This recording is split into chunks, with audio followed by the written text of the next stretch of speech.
Pour révéler le meilleur de nous-mêmes et sortir de notre zone de confort pour atteindre nos objectifs, il faut d'abord donner à notre corps et notre esprit les bons outils. Et c'est la mission de la marque Skin Good Garden que j'ai eu le plaisir de découvrir il y a quelques semaines. Meilleur sommeil, cheveux plus volumineux, teint frais et éclatant. Chaque produit répond à un réel besoin. Parce que pour ma part, les périodes d'angoisse passagère entre les aléas de l'expat et mes missions freelance ont un réel impact sur ma peau, je combine depuis quelques jours une gélule de Pure Skin Seeds pour une peau nette et une gélule Glow Skin Seeds pour un teint éclatant. En attendant de vous donner mon verdict après la cure de 2 mois, je suis ravie de vous offrir moins 30% sur tout le site avec le code LALEA30 pour que vous testiez à votre tour ces produits 100% vegan, sans gluten et sans allergènes. Bonne découverte!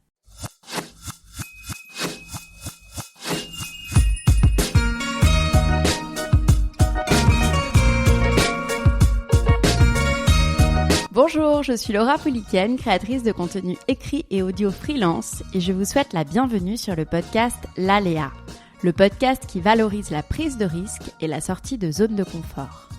Chaque semaine, retrouvez un ou une invitée qui a un jour osé. Qu'il soit artiste, entrepreneur, blogueur, sportif, l'objectif de ce podcast est de mettre en lumière leur cheminement professionnel ou personnel, leur trajectoire et leurs secrets. Si le challenge, le développement personnel ou les histoires inspirantes vous plaisent, vous aimerez ce podcast. Pour me soutenir, vous pouvez parler du podcast à un proche ayant besoin d'un coup de boost, mettre 5 étoiles et un commentaire sur Apple Podcasts ou iTunes. Enfin, vous pouvez partager votre épisode préféré en story Instagram en mentionnant le compte lalea.media et par la même occasion, découvrir la communauté d'audacieux autour du podcast. Aujourd'hui, je reçois sur le podcast Stanislas Gruot, créateur d'Explora Project, agence spécialisée dans le voyage d'aventure. Avec Stanislas, nous avons parlé de sa sortie de zone de confort pour passer du trading à l'entrepreneuriat et de sa pratique du sport extrême. 3 leçons à retenir de cet épisode. Savoir s'entourer de personnes meilleures que soi. Y aller pas à pas pour réussir son projet. Et écouter les signaux faibles de son entourage. En effet, les gens qui vous connaissent savent souvent ce qu'il y a de meilleur pour vous. Bonjour Stanislas. Salut Laura, enchanté. Je suis super contente de te recevoir aujourd'hui pour un nouvel épisode de podcast. J'ai envie d'aborder avec toi 2 sorties de zone de confort, 2 prises de risque. D'abord, celle du sport extrême et de toutes tes expéditions. Et la deuxième prise de risque, zone de confort, qui est finalement ta reconversion, puisque tu es passé d'un CDI au risque entrepreneurial en créant donc ta société Explora Project. Tout d'abord, tu as dit dans une interview cette citation, qui n'est pas de toi, je sais, qui sait endurer, connaît la tranquillité. Est-ce que tu peux revenir sur cette phrase, s'il te plaît ? Oui, c'est vrai, c'est 2 moments forts de ma vie, ce premier changement de carrière complet entre le CDI et l'entrepreneuriat, et après, de manière moins brutale, mais de manière plus diffuse et permanente, ce dépassement de soi qu'on essaye d'inculquer dans les valeurs d'Explora Project et pour chacun de nos participants sur toutes nos expériences. C'est vrai que cette phrase, pour moi, elle est intéressante parce que je suis de l'école alors c'est un peu particulier de le dire comme ça, je suis de l'école du travail et d'une certaine forme de souffrance et d'abnégation pour atteindre son but. Donc moi j'ai été élevé dans une culture où mes parents ont beaucoup travaillé, mon père de milieu assez simple à la base, et la culture du travail a toujours été super présente chez nous. Et j'ai appris qu'il fallait bûcher, qu'il fallait courber les chines parfois, qu'il fallait endurer pour atteindre ses rêves finalement, et quel que soit le rêve, j'ai grandi dans cette idée-là que rien ne se fait par hasard, que toutes les occasions se créent, toutes les opportunités se créent, et en effet, je pense que à partir du moment où on a enduré, à partir du moment où on s'est donné toutes les chances on trouve une certaine tranquillité, on trouve une certaine sagesse, pas nécessairement parce qu'on aura réussi à atteindre son but, mais parce qu'on aura tout fait pour l'atteindre et qu'on aura moins de choses à regretter. Donc c'est une conduite de vie que j'ai essayé d'adopter dans tous les grands moments de changement de vie, de coups de barre que j'ai pu, enfin de coups de barre de navire, de changement de cap que j'ai pu que j'ai eu à faire, on va dire dans les 10 dernières années, qui sont plutôt des années de changement après avoir eu 20 ans. Mais je suis de l'école de la souffrance et du travail, et ça s'est ressenti aussi dans finalement les expériences de sport et de dépassement de moi-même que j'affectionne le plus. Je me suis pris d'amour pour l'ultra fond, pour la course à pied de très très longue distance, dans lequel on retrouve finalement l'idée que un pas après l'autre, je souffle, je courbe les chines, je serre les dents. Et ça va payer en fait, et du coup c'est cette culture là et cet esprit pas forcément de compétition, mais en tout cas de très grande résilience que j'essaye d'insuffler dans mon quotidien. D'accord, très bien. Justement, on va revenir sur tout ça un peu plus en détail plus tard dans l'interview. Aujourd'hui, si tu devais te présenter, tu dirais quoi? Donc, moi, je dirais par exemple que tu es le fondateur d'Explora Project, que tu as travaillé dans la finance auparavant. Qu'est-ce que tu voudrais rajouter? Que je suis marié avec une super femme et que j'ai 2 enfants, 2 filles et qui ont 3 ans et demi, enfin 4 ans bientôt et 1 an. Un enfant du premier confinement.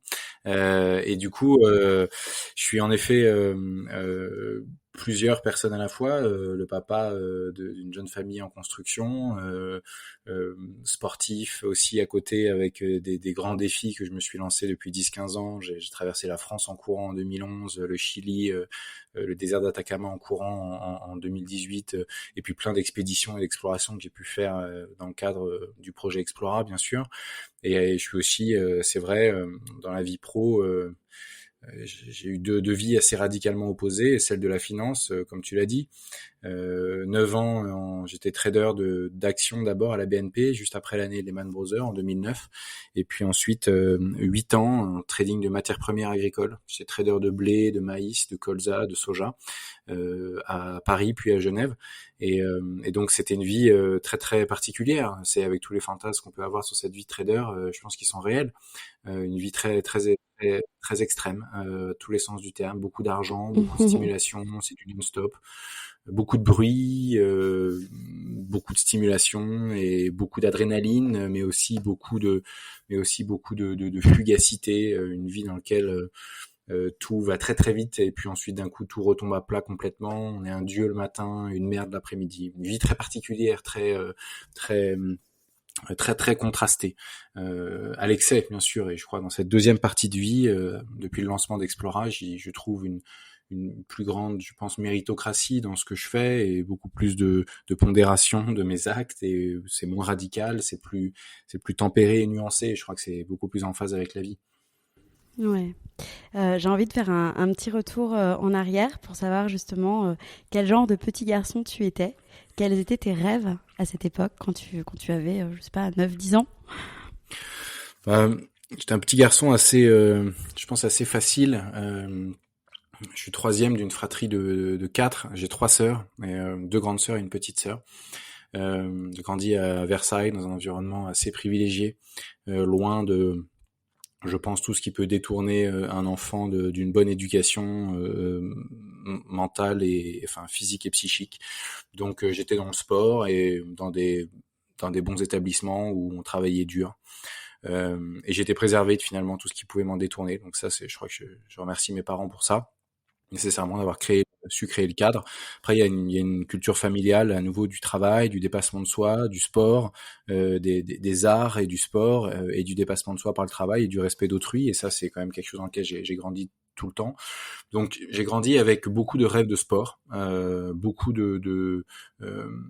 je me suis rêvé screamer, je me rêvais tireur d'élite pour l'idée de tir de précision que je trouvais, je sais pas, qui me faisait fantasmer quand j'étais petit.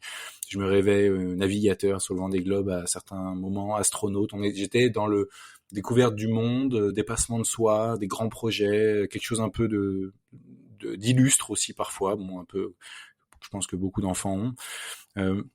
Mais en tout cas, avec l'idée, ça peut paraître très très arrogant, hein, mais avec l'idée que j'allais pas avoir un destin ordinaire.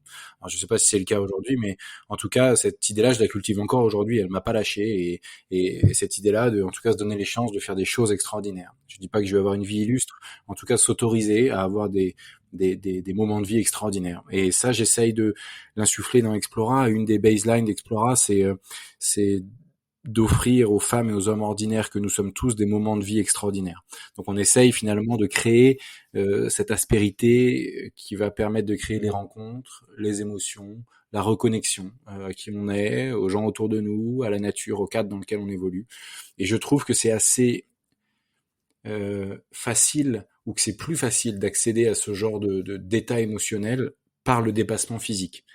Parce que quand on se dépasse, et puis beaucoup qui nous écoutent, j'imagine, pratiquent le sport, et notamment les sports d'endurance, on arrive assez vite dans des états émotionnels, des états psychiques où on est un peu en transe, on est un peu être un peu entre deux eaux, on est dopé un peu par l'endorphine de l'effort, et on s'autorise. On a d'ailleurs des pensées qui sont pas les mêmes que lorsqu'on fait pas du sport. En fait, l'endorphine lève un peu toutes les pensées limitantes qu'on peut avoir, et on dit d'ailleurs souvent après ces moments-là, oh, je me suis emballé, ouais, je voulais faire ça, ouais, je me suis un peu emballé. En fait, c'est intéressant. En fait, c'est justement la fin des pensées limitantes, parce que notre esprit est un peu dopé, et on prend, ben voilà, les endorphines. C'est des sortes de pas de drogue douce, mais en tout cas qui nous permettent en effet de dépasser un peu sa condition du quotidien, et donc on s'autorise plus de choses. Et donc je trouve que ce sont des moments dans lesquels on se sent pousser des ailes, dans lesquels on se sent faire des choses, et parfois on peut se réaliser aussi à travers ça. Donc finalement, moi j'ai grandi avec l'idée de vouloir faire des choses extraordinaires, et de pas avoir envie d'être un type ordinaire. J'ai vite compris qu'il fallait bosser pour ça, se donner les moyens d'eux. Si c'était par le business, ce que je pensais que ça allait être, bah, il fallait faire des études, donc j'ai beaucoup travaillé. Donc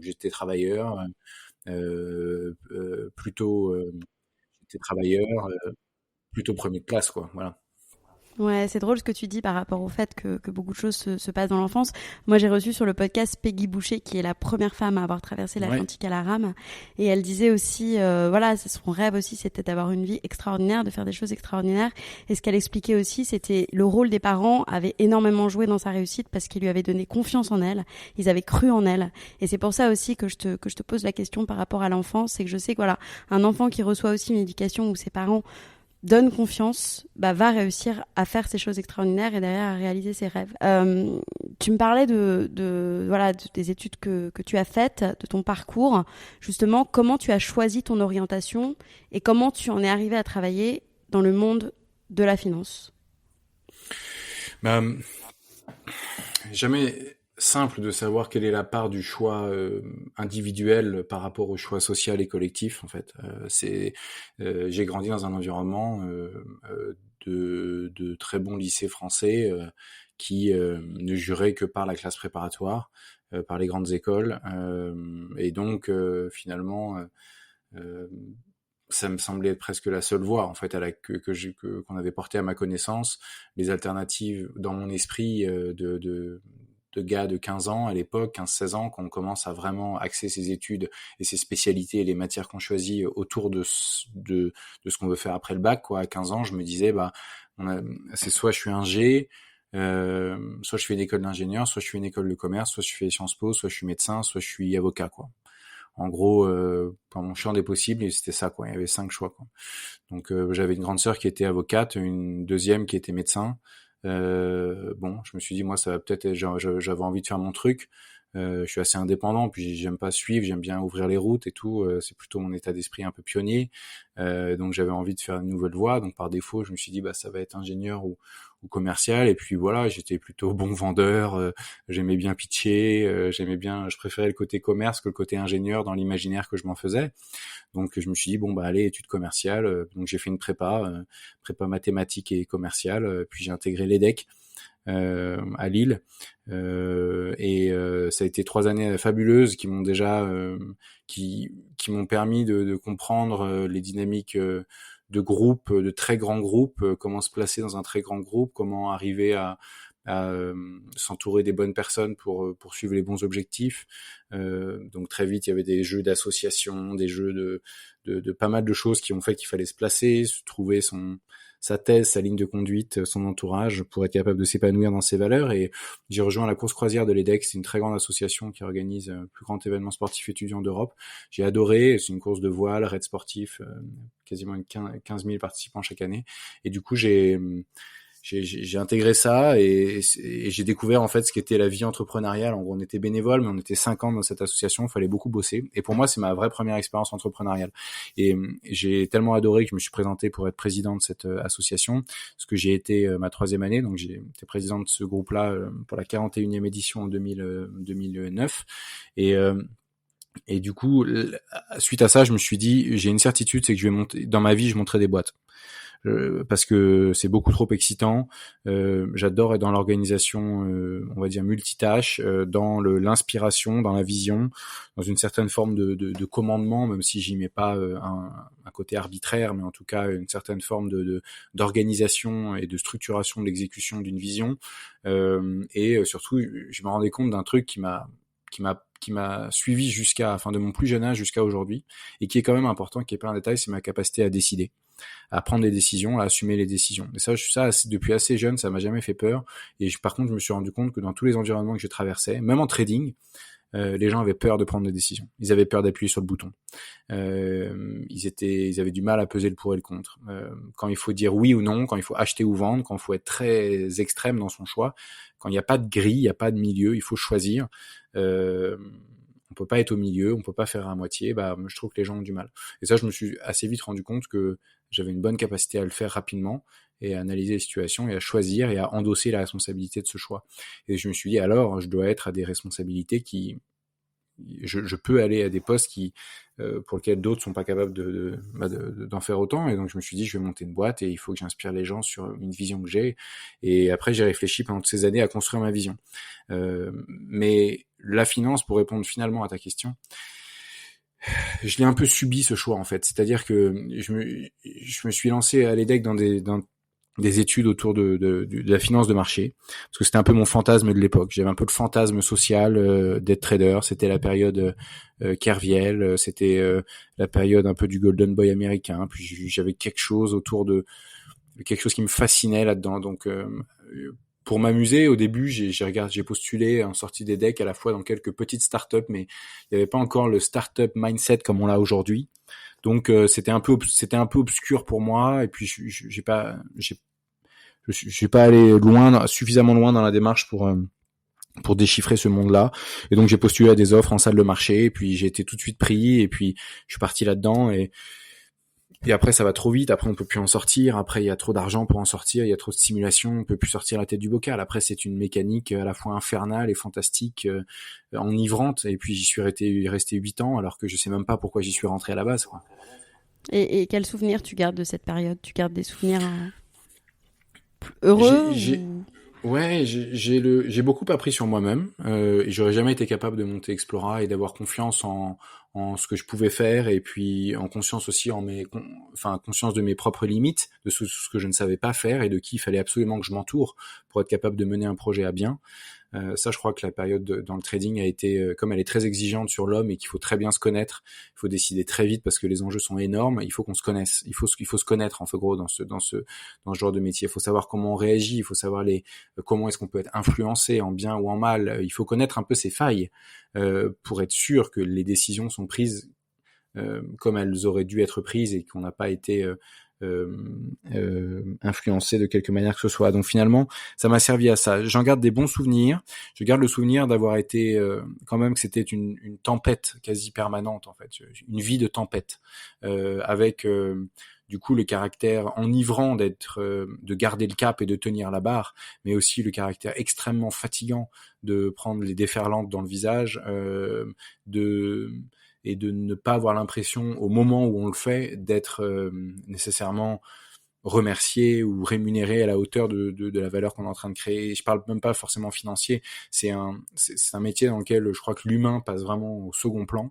C'est un métier qui est assez déshumanisé, qui se veut être déshumanisé parce que le Bonjour critère Laura. humain ne permet pas de prendre des bonnes décisions dans ce métier-là, en fait. C'est à partir du moment où on réfléchit que envoyer un bateau de blé dans tel pays d'Afrique plutôt que dans tel autre, à partir du moment où ça nous pose un cas de conscience, les arbitrages financiers en pâtissent. Donc j'en garde. Je suis content j'avais besoin de faire peut-être pas aussi long. À refaire, j'aurais peut-être raccourci cette période-là. En tout cas, j'avais pas les ressources, je pense, pour sortir de cette période-là plus tôt que je ne l'ai fait. Et je l'ai pas fait tout seul. Hein. Il y avait mes amis, ma femme qui m'a beaucoup aidé dans ce choix. C'était dur, quoi, parce que quand on sort de ça, puis là, je glisse un peu sur la deuxième partie de ta question et de le moment d'inconfort que j'ai vécu, mais ce changement-là. Clairement, on quitte une situation qui, à bien des égards, est confortable. En tout cas, à bien des égards extérieurs, c'est-à-dire en termes financiers, en termes social. T'es responsable d'un desk de trading à Genève. Il y a 200 traders sur ta responsabilité. Tu gères 1 milliard. T'es payé un demi-million d'euros par an et t'as vacances et week-ends comme tu veux, quoi. Je veux dire, il y a quoi à dire, il y a quoi à redire à ça? Tu bosses avec 20 nationalités. T'es hyper connecté à ce qui se passe sur la planète. Tu bosses en 3 ou 4 langues. C'est hyper excitant. Enfin, c'est exaltant. Ouais, mais ça tient quelques années. Après, c'est vrai que toute une carrière là-dedans, j'imagine que c'est plus compliqué. Et d'ailleurs, tu dis, j'ai lu aussi dans une interview, que tu courais la nuit car tu ne trouvais pas le sommeil à cette période. Ouais, alors ça c'était au tout début. C'est quand j'étais à la BNP en trading d'action, qui était, je trouve, encore plus violent. Je trouvais que c'était un environnement qui était encore plus violent humainement. C'est-à-dire que c'était vraiment très perso. J'ai trouvé après dans le trading de matières premières et dans cette boîte américaine Cargill dans laquelle j'ai passé 8 ans, j'ai trouvé que c'était, en tout cas, il y avait une certaine notion du collectif. Le principe de notre métier restait très très cupide dans l'absolu, mais il y avait une certaine notion du collectif. Avant, je trouvais en banque, en action, c'était chacun pour soi, quoi. Et ça, j'ai trouvé cette période-là, m'a beaucoup déstabilisé parce que j'étais dans la franche camaraderie depuis 3 ans dans cette association à l'EDEC où on travaillait ensemble, on était bénévoles. Et là, je suis arrivé dans le strict opposé, où on est ultra payé, on est chacun pour soi et Dieu pour personne, quoi. Et du coup, j'ai trouvé ça très très dur. Et en effet, je rentrais assez tard et vers 20, enfin assez tard, il y en a qui rentrent plus tard que ça, mais moi je rentrais vers mémoire entre 21h et 23h tous les soirs, peut-être minuit parfois. Et c'est quand même plutôt tard, mais bon, c'est le début du boulot. Son premier job, on se dit c'est normal. J'ai des copains en conseil qui rentrent à 4h du mat, qui font des nocturnes, machin. Bon bref, j'avais pas l'impression d'être dans les pires, mais c'était dans l'extérieur évidemment excessif. Et puis en effet, j'étais chez moi et j'avais besoin en fait d'hurler, quoi. Tu vois, j'avais envie d'hurler, j'avais envie de me défouler, j'avais besoin d'extérioriser en fait toutes ces émotions que j'avais intérieurement. Puis moi, je suis pas un ultra émotif, je suis pas, donc je pense que ça doit être c'était peut-être plus facile pour moi que pour d'autres, mais je pense que un hypersensible dans ce genre d'environnement, il explose en 1 minute 50, quoi. Du coup, là, j'avais besoin moi d'extérioriser ça. Et puis la course à pied, à minuit dans les rues de Paris, il y a pas grand chose d'autre à faire, quoi. Donc du coup, c'est ce que je faisais. Et je partais courir la nuit et c'est clair que j'avais besoin de ce moment-là et je courais de minuit jusqu'à 2-3 heures quasiment tous les soirs. Et puis après, j'écrasais de 3 à 9. J'arrivais en catastrophe au boulot à 9h30 et c'était reparti, quoi. Donc c'était très particulier et c'est ça qui m'a mis clairement le pied à l'étrier qui m'a mis le pied dans la basket, quoi. Et à partir de ce moment-là, j'ai commencé à être dans une espèce de course qui était un peu thérapeutique, en fait. C'était pas que de la course pour mieux courir. Enfin, je m'en foutais de la performance. J'en avais besoin, quoi, en fait. Et donc j'ai cultivé, en fait, ce soin par la course à pied pendant plusieurs années. Et plus je bossais dur, plus je m'en foutais sur la tronche pendant la journée, plus le soir j'avais besoin d'extérioriser. Puis après, quand chez Cargill, quand ça a continué, ma carrière dans cette autre boîte, le bureau était à Saint-Germain-en-Laye. Moi, j'habitais Place Iéna à l'époque, derrière le palais de Tokyo. Et du coup, je rentrais en courant le soir. Donc j'avais 22 kilomètres, je faisais un semi-marathon tous les jours. C'était, ouais, vu de maintenant, même moi, ça me paraît un peu excessif. Mais en tout cas, c'est ça qui m'a permis en 2011 de battre le record de la traversée de la France en courant du nord au sud, que j'ai aujourd'hui en 15 jours. Justement, Et bien ça, sûr, on va y revenir. Ouais, et c'était une question que je voulais te poser. Donc en 2011, tu traverses la France en courant en une quinzaine de jours, tu établis le record de France.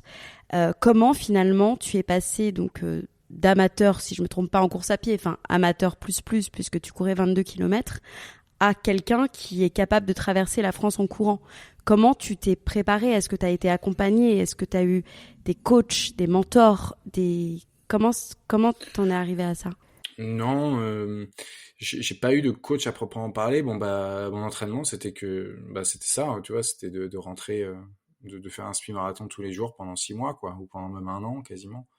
Je suis parti en septembre 2011, je crois le 3 ou le 4 septembre 2011 au début de ma course, et puis déjà depuis je crois novembre-décembre de l'année d'avant, tous les soirs je rentrais en courant quoi. Donc déjà ça, tu vois, quand tu fais, je sais pas moi, 100 bornes enfin même plus que 100 bornes, j'en faisais peut-être, parce que je courais aussi le week-end, parfois je faisais souvent un marathon le samedi ou le dimanche, tout seul, tu vois, dans Paris, je faisais 40 bornes, donc je faisais quasiment 120, entre 100 et 150 bornes par semaine. Du coup, mon corps était complètement habitué à cet effort. Alors après, bien sûr, traverser la France, c'était plutôt 90 kilomètres par jour. Et j'ai fait ça 15 fois d'affilée, sans jour de repos. Donc ça, c'est clair que c'était un effort hyper agressif, mais à côté, je me suis lancé je suis allé un petit peu par étapes, mais pas tant que ça quand même. J'ai fait des marathons, après j'ai fait des 100 kilomètres. Je me suis inscrit plusieurs fois et aligné sur les 100 kilomètres de Millau, une course qu'il y a dans le sud de la France, que j'ai trouvé super, une course sur route, donc pas du tout un trail.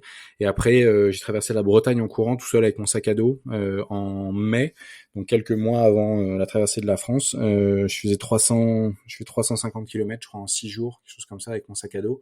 Et du coup, voilà, je commençais à m'habituer, je préparais ma propre aventure, je regardais sur Google Maps, je faisais des trajets, je réservais des petites auberges ou des chambres d'hôtes ou un camping, j'avais mes affaires dans le sac à dos, puis je courais avec mon sac à dos, je portais tout seul et puis ouais, et puis au début on se dit c'est infaisable, puis après on commence par décomposer l'effort. Ça après c'est juste des méthodes pour être capable d'accomplir de grandes choses. C'est juste décomposer l'effort. Enfin, je veux dire, avant de faire 1200 km, on en fait déjà 500. Avant de faire 500, déjà 100, et ainsi de suite. Enfin, non, et puis le côté psy joue énormément. J'ai reçu aussi sur le podcast Philippe Noël, qui est conférencier conférencier en neurosciences aujourd'hui, et qui a battu le record du monde d'Ironman plusieurs fois. Ouf. Et il m'expliquait déjà qu'il souffrait énormément, mais qu'il était complètement addict à cette discipline, et que aussi pour y arriver et pour toujours se dépasser, parce que pour la petite histoire, il ne marchait plus, il a appris à remarcher, et après il a battu les records du monde. Il s'imaginait courir avant même de courir, en fait. Il s'imaginait faire l'effort, il s'imaginait ressentir l'effort, et ça lui permettait derrière de pouvoir réussir à accomplir ses exploits. Donc, ouais, il y a un vrai côté. Tu as raison. Il y a un vrai côté psychologique. Il y a un vrai côté psychique à tout ça. Et après, je ne sais pas. Par contre, j'ai encore du mal à analyser en fait quand est-ce que j'ai construit cette espèce de force mentale, tu vois, qui fait que quand j'ai commencé la France, quand j'ai commencé à traverser de la France, d'une certaine manière, j'avais l'impression de devoir jouer à celui qui était pas sûr qu'il arrive à le faire, pour que ce soit un peu excitant pour la presse, les médias, les gens autour de moi, tu vois, pour garder un peu de suspense. En fait, en vrai, j'étais certain que j'allais le faire. Enfin, j'avais aucun doute. Et en fait, il y a des choses comme ça. Et pour Explora, c'est pareil, en fait. J'ai aucun doute que ça va fonctionner. Et ça, j'ai du mal à me l'expliquer, puis ça paraît complètement irrationnel. Parfois, je suis obligé de mettre un peu de suspense pour que on a l'impression que la route n'est pas tracée pour les autres autour de moi, quoi. Mais en vrai, j'ai parfois ces certitudes que ça fonctionne, parce que je sais que quoi qu'il arrive, je mettrai tout l'énergie nécessaire et mon cerveau au service du fait que ça fonctionne, et j'ai confiance en ça. Mais je sais pas trop où je l'ai construit. Je me demande si c'est pas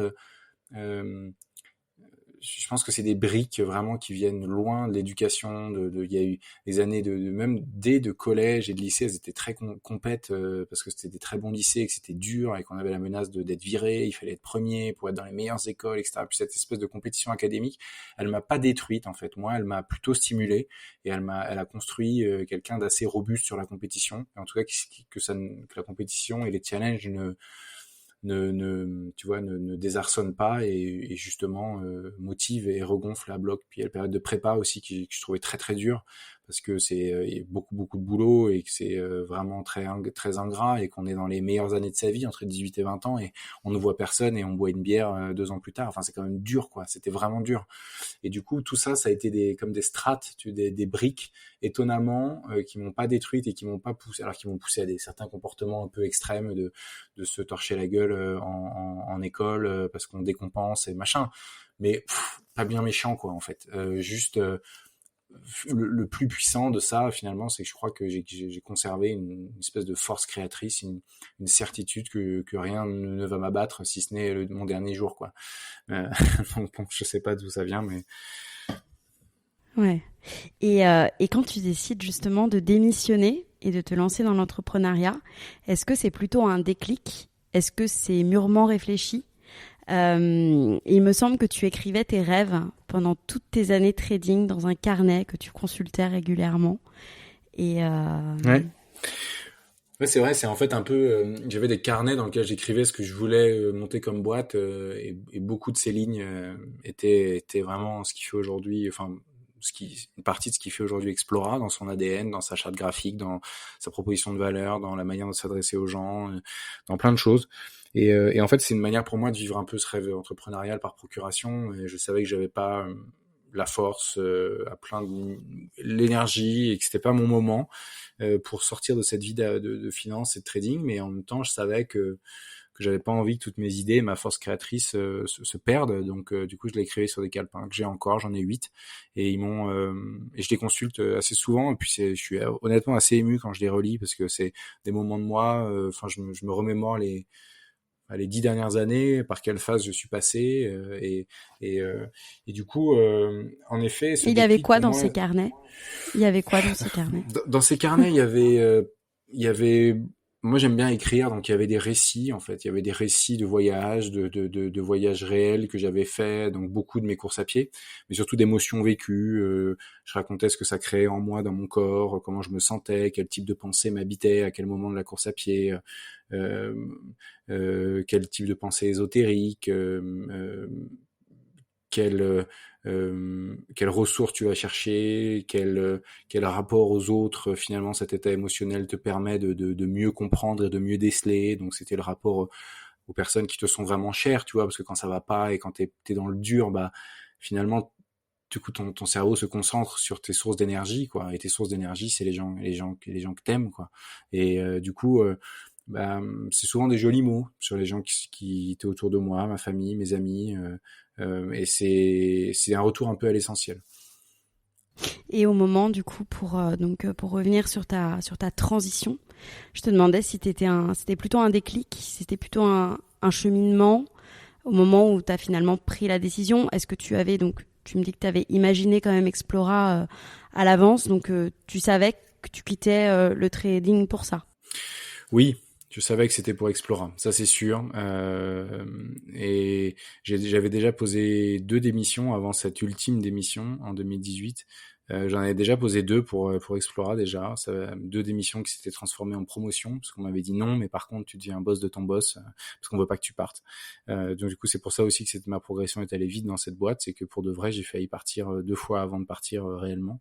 Et puis c'était évidemment pour Explora, j'ai eu aucun doute là-dessus, et ça a été un cheminement bien sûr, du coup qui a duré certaines années, enfin plusieurs années, depuis presque 2012, mais avec des hauts et des bas, des intensités assez différentes, et une intensité très très haute évidemment juste avant de partir la 3e fois. Ça faisait 3 ans que j'étais arrivé à Genève sur un nouveau poste, que j'avais fait le tour, j'avais fait tout bien, c'était mon dernier job que je pouvais avoir en trading dans cette boîte avant de passer dans des managements de business unit et de région. Et du coup, le déclic, ça a été, j'ai eu 30 ans, j'ai eu la naissance de ma première fille, quelques semaines après. Et puis j'ai fait 8 ans dans la même boîte, et donc j'ai eu, je me souviens, la bouteille de champagne du Bravo. Ça fait 8 ans que t'es dans cette boîte, puis ça m'a fait réaliser un peu tout ça, étant arrivé en quelques semaines, euh, et ben quelques semaines très rapprochées. Je me suis dit, bon, là c'est le timing. Puis après, cheminement a commencé. Ouais, c'est la naissance de ma première fille, Castille, qui est née le 10 mars.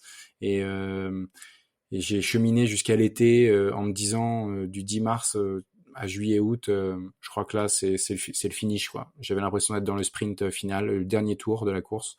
Et après on est parti 15 jours en vacances, et là de voir les amis, la famille, de verbaliser en fait ma sorte de souffrance, en disant, moi aujourd'hui j'en peux plus, je suis pas raccord avec ce que j'avais envie de faire de cette vie, quoi.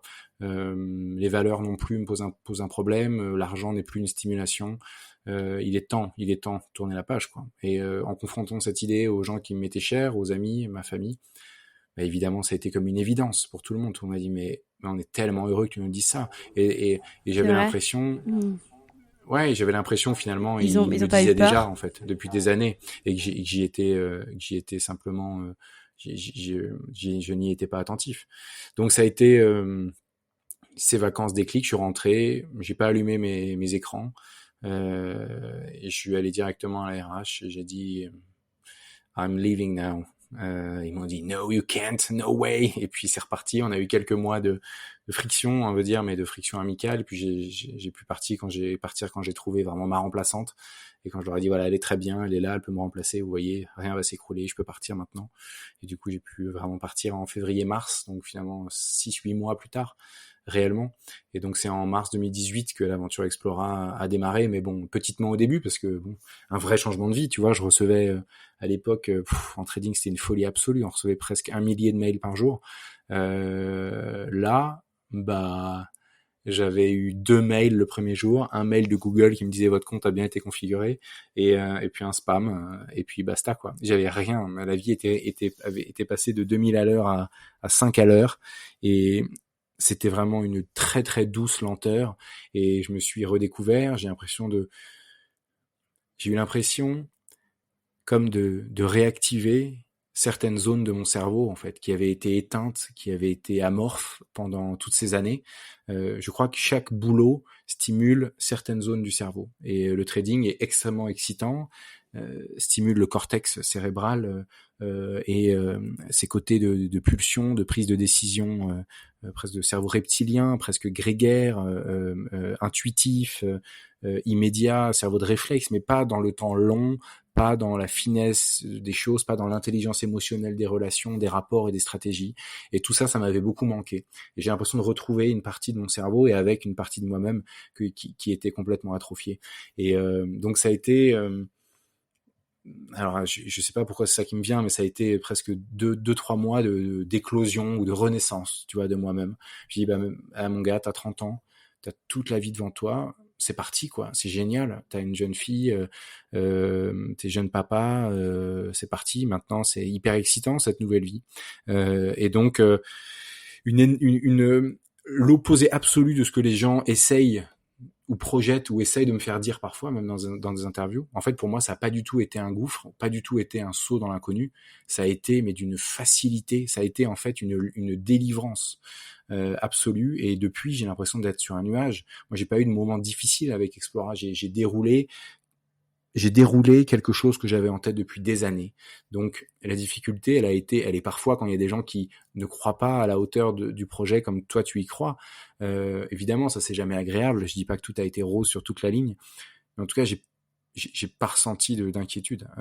Et aujourd'hui, je crois que seule leçon que je tire de ça, c'est que lancer une boîte, c'est génial, mais ça se prépare. En fait, moi, j'y ai passé énormément de temps. C'est vrai, des années et des années. Parfois, ça peut se faire évidemment plus vite, mais le succès d'une boîte, je crois, a trait vraiment à sa préparation et à la capacité à mûrir, à réfléchir le projet, quoi. Et justement, si tu pouvais nous parler des étapes, des premières étapes de création de cette société. Voulant lancer une activité dans le voyage, nécessairement ça a été essayer d'être immatriculé agent de voyage auprès des instances de qualité en France, Atout France, la PST, Organisation pour la solidarité dans le travail, donc les organismes de soutien aux agences de voyage robustes. Et donc ça a été le premier enjeu. Donc il y a beaucoup d'administratifs. Déjà, je me suis lancé dans 3-4 mois d'administratif assez lourd pour la création de l'agence, sur les assurances, sur évidemment le côté bancaire, sur les garanties financières qu'il faut apporter. J'ai tout de suite fait une première levée de fonds auprès de des gens autour de moi qui me faisaient confiance pour la suite en gros et qui savaient que ça allait. Ils savaient pas trop ce que je voulais faire, mais ils savaient que ça allait marcher quoi que ce soit. Donc je les remercie pour cette confiance-là. Et du coup, j'ai tout de suite eu la chance de lever autour de moi assez vite 150 000 euros. Et donc en gros, ça a rendu le projet tout de suite concret et réel. Donc j'ai embauché quelqu'un, on a installé des bureaux à Annecy et puis en gros, voilà, une fois cette phase d'admin passée, on a créé des premiers voyages, des premières expéditions, une landing page sur Facebook pour poster quelques voyages et voir comment ça réagissait. Donc, commencer à mieux comprendre un peu notre marché, nos cibles. On a bien sûr déposé le nom de la société qui était déposé depuis quelques mois déjà. J'ai griffonné, moi, designé des logos, des chartes graphiques, etc. Et puis on est parti. On a fait partir quelques premiers participants sur des voyages et puis on a écouté leur feedback et on a fait comme ça 12 mois d'amélioration continue entre des expériences de 2-3 heures et des expériences de 2-3 semaines, pas loin d'Annecy dans les Alpes et très très loin en Islande ou en terre lapone ou que sais-je au Groenland. Et tout ça nous a permis de mieux comprendre sur quel marché on voulait vraiment commercialiser. Et puis 12 mois plus tard, j'ai su qu'on avait un produit, qu'on avait une marque qui était belle, qui voulait dire quelque chose, qu'on était en mission pour la planète aussi, et que ce rêve que j'avais envie d'offrir à chaque personne ordinaire que nous sommes, des moments de vie extraordinaires, ce que j'avais vécu pendant ce l'île-Nice, ce que j'avais vécu pendant cette traversée de la Bretagne en courant, ce que j'avais vécu quand j'étais rentré tous ces soirs où il flottait, il faisait un temps de merde et j'étais avec ma frontale dans les tours de la Défense en rentrant en courant pendant des mois et des mois. Tout ce que j'avais vécu, toutes ces émotions-là, j'avais envie de les mettre dans cette boîte et dans ces projets. J'avais envie que les gens ils me regardent en me disant ça a été 2 jours, c'était 3 jours, c'était 3 semaines, mais j'oublierai jamais, ça a changé quelque chose en moi. Et ça, c'est ça que j'avais envie. Et donc, c'est ce qu'on a fait. Et pour ça, il faut l'avoir dans les tripes et il faut essayer de l'inculquer à son équipe, à ses guides, à tout le monde, pour que l'expérience soit la plus intense possible. Ouais, et aujourd'hui, donc, je te cite, tu dis qu'Explora Project, c'est une entreprise à mission. Quelle est cette mission ? Oui, on est la première agence de voyage française à mission depuis octobre dernier. Notre raison d'être, c'est de devenir l'acteur engagé du tourisme d'aventure qui offre au plus grand nombre une expérience de voyage à impact positif pour l'homme et l'environnement. Donc derrière ça, il y a 3 choses. La première, c'est d'être l'acteur engagé, donc c'est d'être le pionnier, d'être le courageux, d'être le premier de cordée, d'être l'éclaireur, d'être celui qui prend des baffes, d'être celui à qui on dit mais il fait n'importe quoi, ils savent pas faire, mais qu'est-ce qu'ils font eux ?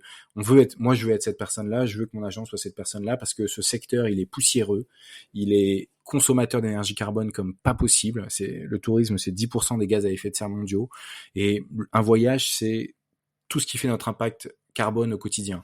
Un voyage, c'est du transport, du matériel, de l'hébergement, de la nourriture, des activités.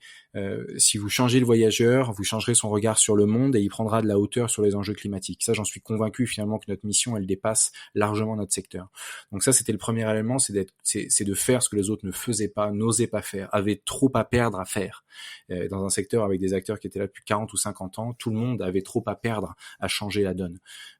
Tout le monde avait envie de maintenir le long courrier. Personne ne veut arrêter que les voyageurs prennent l'avion parce que les marges sont beaucoup plus importantes sur le long courrier et on ne fait pas de marge quand on fait voyager des voyageurs en France ou quasiment rien. Donc clairement, j'avais une espèce d'omerta dans le secteur du travel français. Je me suis dit, moi je veux être celui qui fout un coup de pied là-dedans parce que j'ai rien à perdre et que je sais que ma mission, elle dépasse ces querelles et j'étais prêt à faire fi de l'adversité que ça pourrait susciter. Parce que j'avais passé 10 ans en trading à prendre des baffes tous les jours et que c'est un métier dur et que j'avais le cuir solide, quoi. Et ensuite, après, la deuxième étape, de cette mission, c'est d'offrir ça au plus grand nombre. Donc la mission, c'est de démocratiser le voyage d'aventure. Ça veut dire être pas cher, en fait. Ça veut dire offrir à chacun la chance de le vivre. Donc on a des expériences qui démarrent à 190 € pour 2 jours et on a des expériences au plus cher à 3200 €. Donc on n'est pas dans du voyage de on est dans du voyage de dingue, mais on veut que ce soit pas cher parce qu'on a désintermédié le secteur en fait, parce qu'entre le guide local et le client final, partout en Europe, il y a qu'Explora, il y a personne d'autre. Normalement, il y a l'agence de voyage, le tour opérateur, le réceptif local, et tout le monde se partage la marge, 15% chacun, et tout va bien. Nous, on vend les voyages de personnes et on est vendu par personne. On a construit toutes nos expériences avec nos 120 guides aujourd'hui, et ça, c'était important. Donc, on redonne aux guides qui sont mieux payés et on redonne aux consommateurs qui payent moins cher. Et le troisième élément, c'était de dire, on veut avoir un impact positif. Impact positif pour l'homme parce que ces aventures nous transforment, et comme j'ai expliqué, je pense que il rentre transformé chez lui et il change aussi la consommation qu'il a et ce qu'il fait au quotidien, de sa gestion des déchets, de son utilisation des transports, de son rapport à son achat de matériel, etc. Et aussi pour l'environnement. Et donc là, on a beaucoup travaillé avec l'équipe. On a très vite engagé une doctorante en mathématiques appliquées à l'écologie pour que Laura, de l'université de Lyon, pour qu'elle calcule l'impact carbone de toutes nos expéditions et qu'on fasse un modèle interne, qu'on itère et que on s'attelle à offrir les expéditions avec l'impact carbone le plus bas du marché français. Donc ça, c'était un gros travail pour moi. Pour moi, le réchauffement climatique et ses conséquences sur le vivant, c'est le seul vrai combat qu'on a tous entre les mains, et c'est pas de la philo en fait, c'est des maths.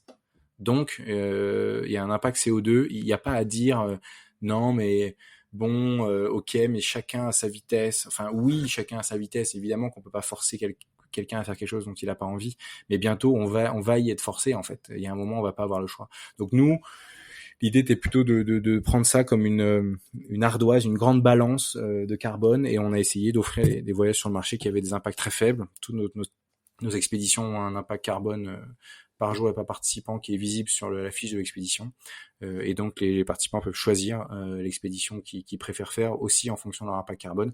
Et les 4 et 5 feuilles, enfin les 5 feuilles sur notre elles sont classées de 1 à 5 feuilles, et celles qui sont à 5 feuilles, elles respectent les objectifs des accords de Paris de 2015 sans même avoir besoin de compenser en plantant des arbres. Donc en gros, on a, avant d'essayer de rien changer, de réduire, et de rien changer, de planter des arbres comme fait l'industrie, et nous on a tout changé et on a essayé d'offrir déjà à la base des expériences qui avaient l'impact le plus mineur possible, 0 déchet, sans trace, accessible en train, etc. Donc ça a été vraiment un gros chantier, notre principal chantier de l'année 2020 finalement. Et est-ce que la crise du Covid vous a beaucoup impacté ? La crise du Covid, elle nous a pas fait un bien fou, dans un sens, parce que évidemment, elle a réduit la mobilité des personnes dans l'espace européen. On propose rien en dehors de l'espace européen. Pour des raisons précédemment évoquées, on reste à 3 heures max de Paris. On a aujourd'hui 75% de nos expés qui sont accessibles en train. Dans 18 mois, ce sera 95% qui seront accessibles en train. On fait encore quelques vols moyens courriers pour des expériences d'une vie, des voyages d'une vie, mais c'est très rare.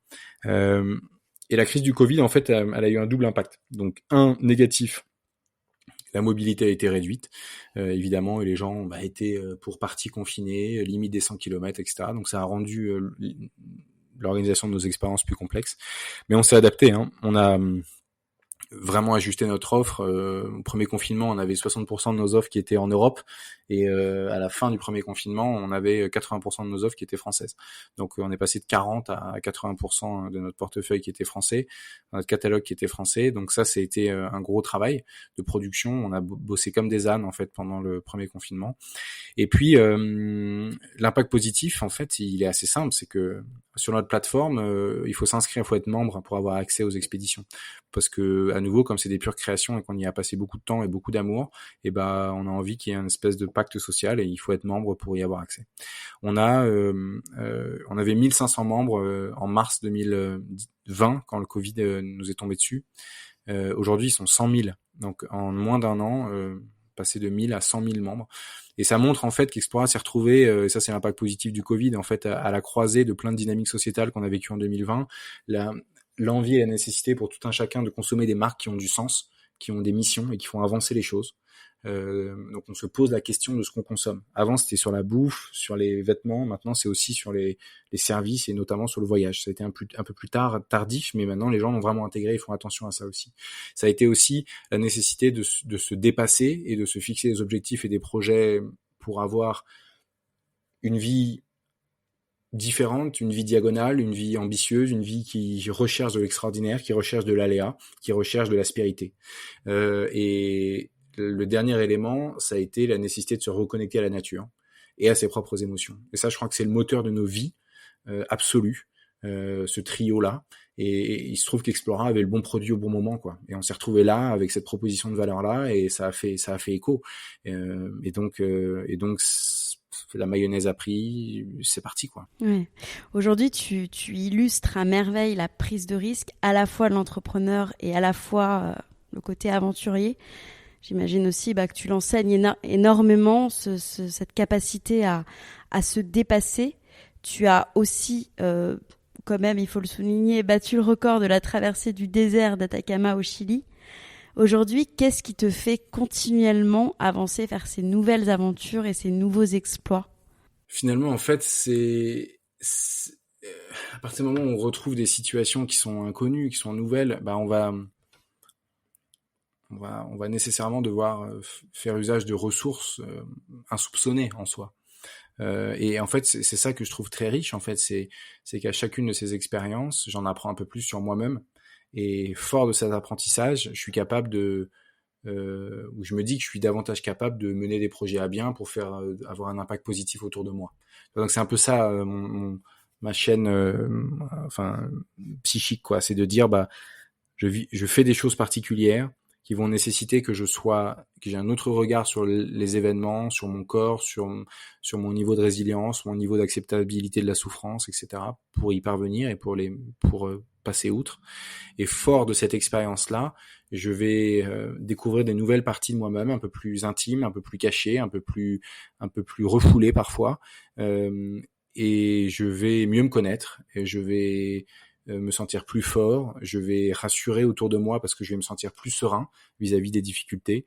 Et cet état-là, c'est un état qui est assez favorable à guider des gens, à apporter une vision, à rassurer, à emmener, quoi, pour faire des grandes choses. Et du coup, je me dis que j'essaye de vivre des aventures d'un côté qui vont me permettre, sportives et d'aventures, et oui, des aventures sportives et en outdoor, des expéditions qui vont me permettre d'être un meilleur papa et un meilleur entrepreneur, en fait. Donc c'est un peu comme ça que je vois les choses. Je sais pas si c'est très clair, mais en tout cas, si c'est pas un peu fantasque, mais j'ai l'impression que c'est ce qui se passe dans ma tête. Ah ouais. Et je sais que toi, tu m'as dit tout à l'heure, t'avais pas forcément de technique pour te préparer. Je reviens à Philippe Noël parce que c'était une interview qui m'avait vraiment marqué. Lui, il utilisait pas mal la visualisation, il méditait pour se préparer quand même à ces aventures extrêmes. Toi, tu n'as pas forcément de technique à nous enseigner par rapport à ça? Écoute, moi, je me parle beaucoup. Je parle beaucoup quand je cours et que je fais mes ultras. Je me parle, je discute avec moi-même. Pas dans ma tête, hein, je parle à voix haute. Donc, tu vois, je parle. Euh, je me dis, allez mon gars, lâche rien, vas-y, t'es en train de faire ça. J'essaye de verbaliser ce que je suis en train de vivre. Ça m'aide beaucoup. Donc moi, je verbalise, j'essaye de mettre des mots sur des impressions, j'essaye d'être précis, de me fixer des objectifs. Je trouve, je suis de l'école que la verbalisation des choses, c'est déjà la première phase c'est déjà la première phase du traitement, quoi, tu vois. C'est-à-dire, en gros, d'être capable d'extérioriser, de mettre des mots sur quelque chose, c'est déjà le premier pas d'une thérapie. Donc finalement, quand ça va pas, je le dis, je me dis voilà, c'est bien que tu aies identifié ça, lâche rien, voilà, fixe-toi tel objectif, souviens-toi pourquoi tu t'es lancé là-dedans, lâche rien, cette douleur-là, tu sais, c'est une douleur au mollet, t'en as déjà eu une il y a 4 ans, tu vas aller courir jusqu'à cet objectif, cette petite baraque là-bas, et après tu te fais 20 secondes de massage et tu repars. Donc je suis continuellement en train de me parler, presque parfois comme si j'étais double. Il y avait celui qui coachait et celui qui souffrait. Et finalement, d'avoir quelqu'un qui soit un peu extérieur à moi, qui me parle et qui me motive, et ouais, ça me stimule. En gros, je me laisse pas, je m'effondre pas, en fait. Il y a toujours, j'ai cette petite voix, en fait, cette voix haute, et finalement, je me parle et je me coach, en fait. Ouais, c'est ça, je dirais. Et puis quand je surtout, ce que j'essaye de faire en fait, c'est quand je rentre, j'écris beaucoup sur mes courses, sur ce que j'ai fait, en détail, les émotions, les tracas, ce que j'ai ressenti, et puis j'aime bien relire ces moments de course. Et en fait, je me rends compte que j'ai pu aller très très bas, être à deux doigts d'abandonner, et finalement que j'ai réussi à trouver les ressources. Et donc, c'est une espèce d'apprentissage pour les moments difficiles suivants, quoi. J'oublie pas, tu vois, je suis pas on regarde devant et qu'importe derrière. J'analyse beaucoup ce qui s'est passé, c'est d'en tirer des bonnes leçons. Donc, ouais, je dirais que j'ouvre les vannes, je me connecte à mon corps, à mes émotions, et ça, je le fais par le biais de la voix haute, quoi. Et justement, quelles sont les grandes leçons que tu as tirées de toutes ces expéditions, que tu tires encore de toutes ces expéditions et qui peuvent te servir dans tes activités d'entrepreneur aujourd'hui, puisque finalement, tout est lié? Ça me vient immédiatement. Je trouve que s'il devait y avoir qu'une seule qualité pour faire des grandes choses sur cette planète, c'est savoir s'entourer de personnes meilleures que soi. Et la capacité déjà de savoir dans quoi on n'est pas doué, et avoir des gens autour de soi qui soient bons et meilleurs que soi. Donc ça veut dire que quand tu veux lancer tel ou tel projet, il faut connaître ce que toi tu peux apporter au projet, bien sûr, et puis il faut aussi connaître ce que tu ne peux pas apporter. Il faut essayer de t'entourer le plus vite possible de gens qui pourraient t'aider là-dessus. Donc ça marche un peu pour tout. Alors pour la course à pied, il se trouve que j'étais moi celui qui pouvait courir, mais je savais que je n'étais pas celui qui pouvait me concentrer sur la course à pied, et aussi sur les réseaux sociaux, et aussi sur, je sais pas, les relations presse. Je savais jusqu'où je pouvais aller, et j'essayais pas de tout faire. Donc du coup, ça permet quand même de rester dans sa zone de kiff, et ne pas subir la pression de la charge de travail à faire. Voilà, il faut arrêter de se croire surhomme, quoi. En gros, c'est ça. C'est cette espèce d'aveu de faiblesse initiale qui est nécessaire pour mener à bien des projets, en fait.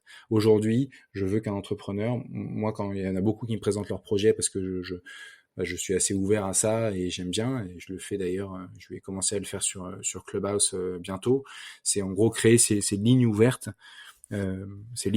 pour que les gens me présentent leurs projets. Et moi, j'ai besoin d'abord de savoir ce que les entrepreneurs ne savent pas faire, et leurs pires failles, et ce dans quoi ils sont nuls. Et du coup, ils ont pas du tout envie de me le dire, parce que la première chose qu'ils ont envie de me dire, c'est qu'ils sont top et que leur projet est génial. Et moi, je leur dis, mais t'es naze à quoi? Et cette faille-là, cette nécessité à se poser la question des failles, ça permet de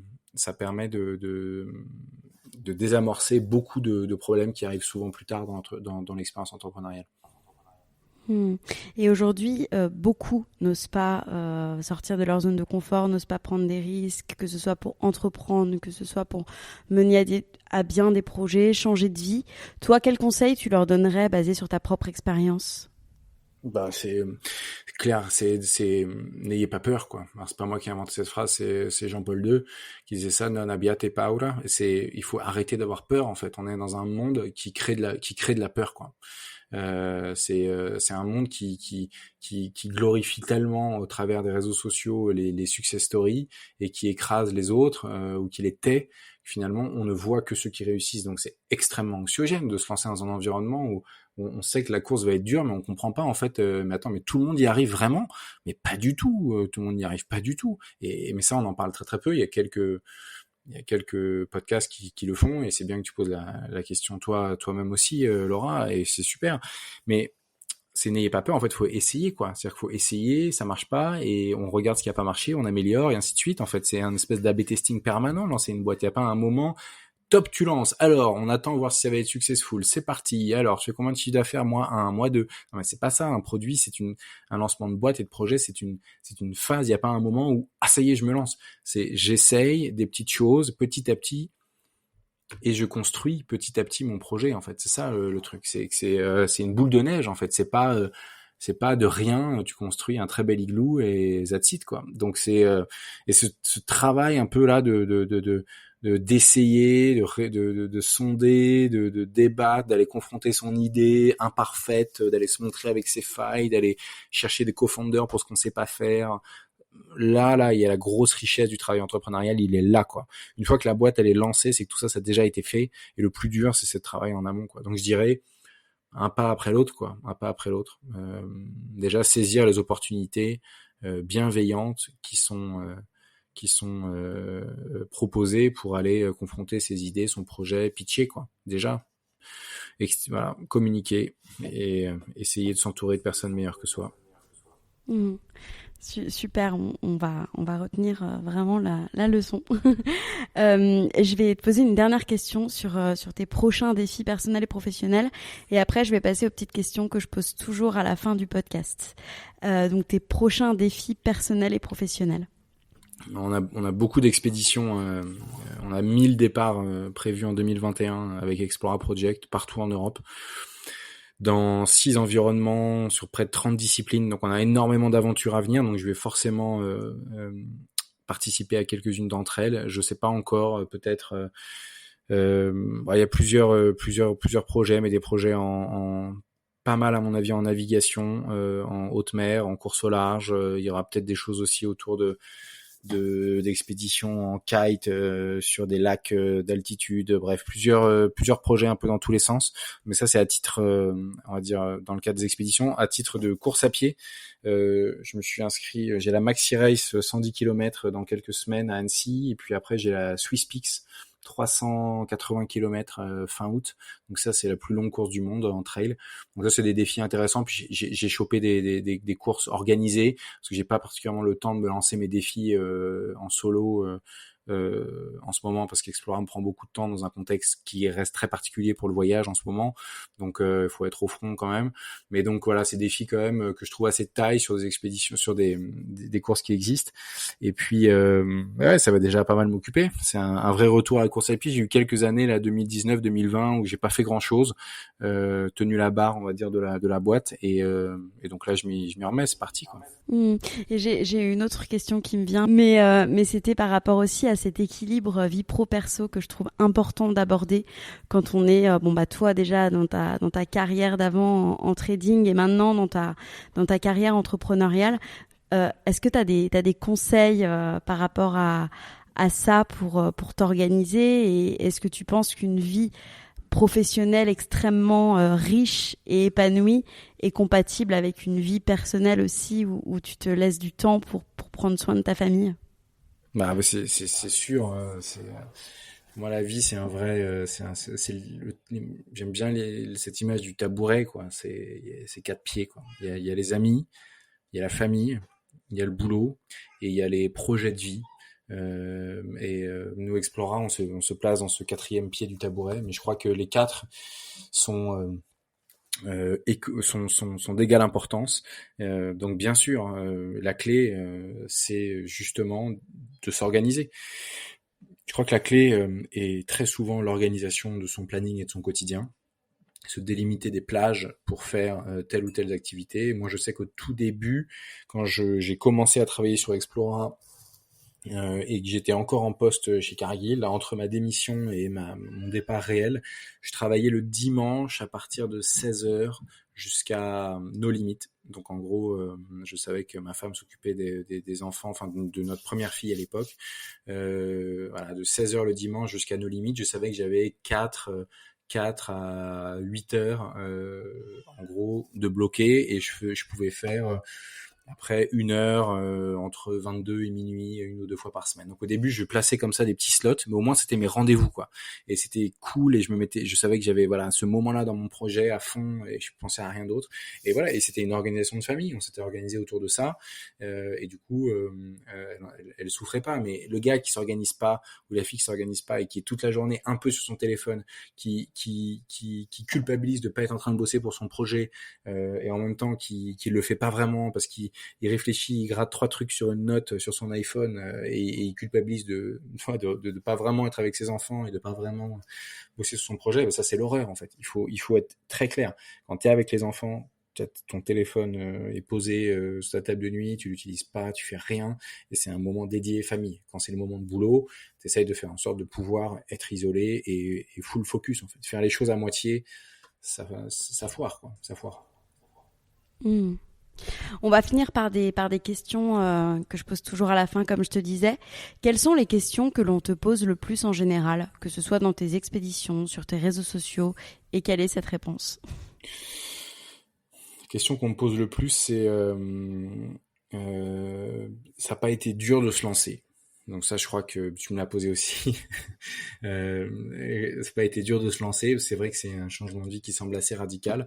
Et j'essaye de pas dire, même si la réponse qui me vient tout de suite, c'est ça n'a pas été dur.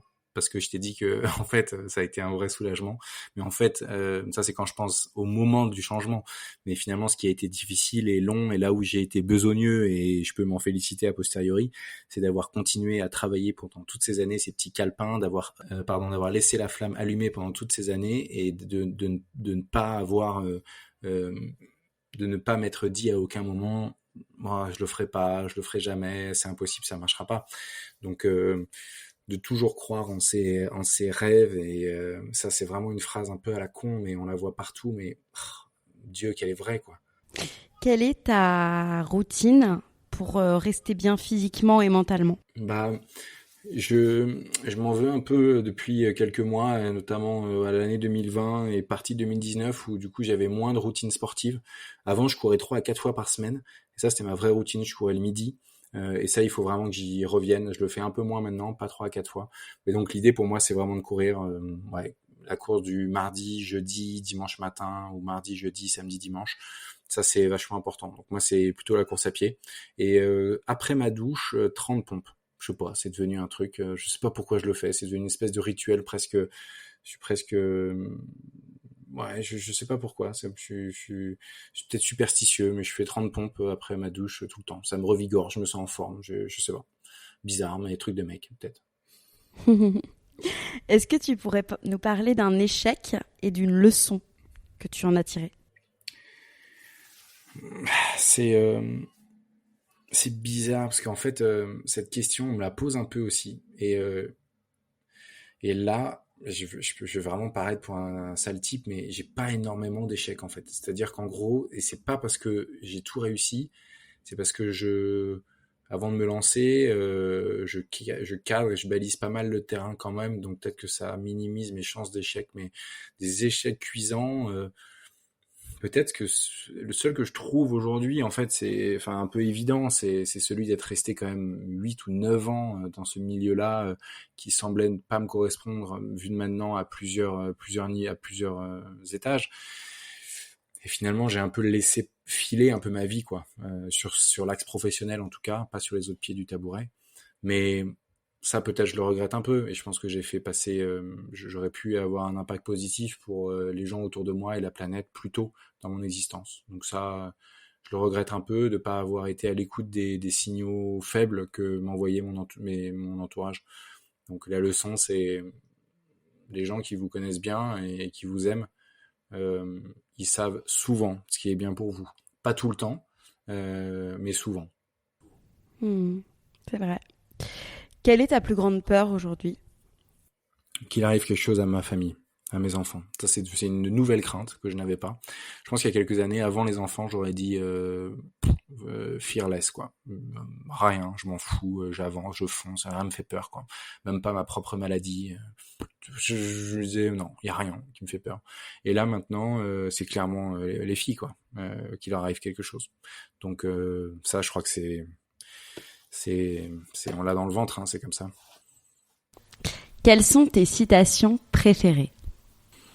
100% des gens qui ne réussissent pas n'ont pas essayé, quoi.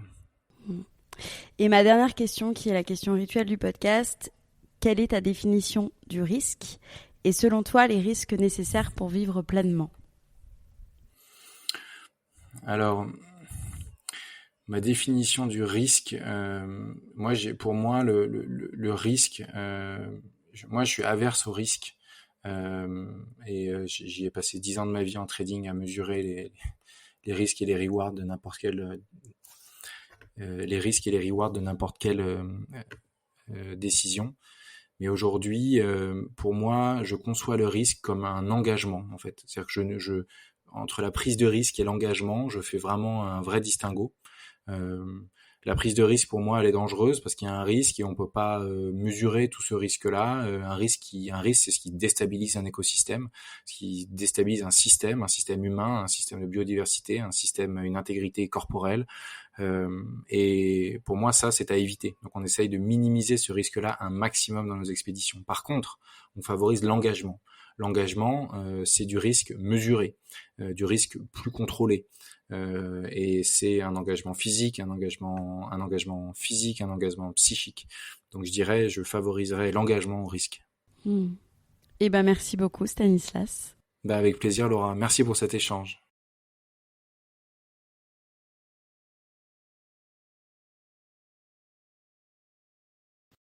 Cet épisode est maintenant terminé et j'espère qu'il vous aura inspiré autant que moi.